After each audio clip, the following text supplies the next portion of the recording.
तुम्हाला माहीत आहे का, नाथ संप्रदायातील अत्यंत प्रसिद्ध आणि परमपावन असा ग्रंथ म्हणजे श्री नवनाथ भक्तिसार याचे पारायण केल्याने अनेक सांसारिक तसेच आध्यात्मिक लाभ प्राप्त होतात.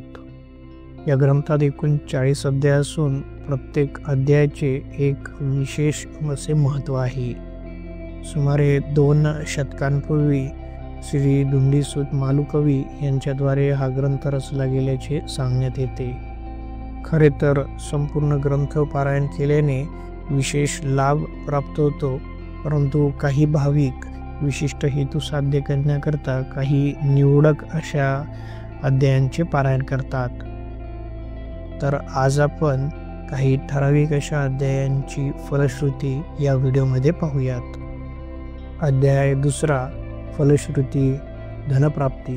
अध्याय 3 फलश्रुती शत्रुनाश. अध्याय 5 फलश्रुती भूतबाधा नष्ट होणे. अध्याय 9 फलश्रुती विद्याप्राप्ती.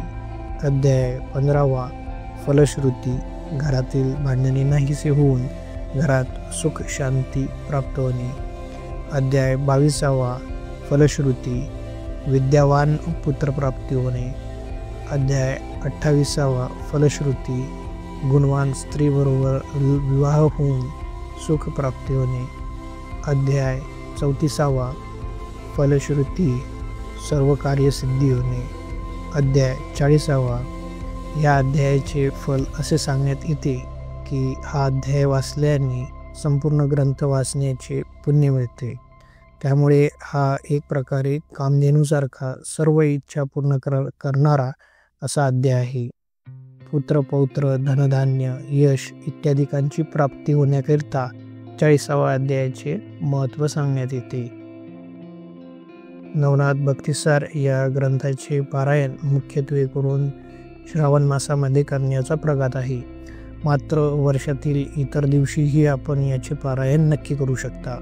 त्यामुळे हा पवित्र असा ग्रंथ आपल्याजवळ जर ठेवायचे असल्यास डिस्क्रिप्शन बॉक्समधील लिंकवर जाऊन नक्की आपण घेऊ शकता, किंवा स्क्रीनवर दाखवलेल्या QR कोड स्कॅन करूनही याबाबत आपण अधिक माहिती मिळवू शकता.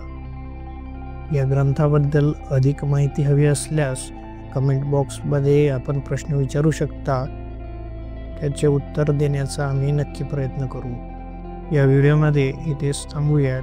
व्हिडिओ बघितल्याबद्दल धन्यवाद.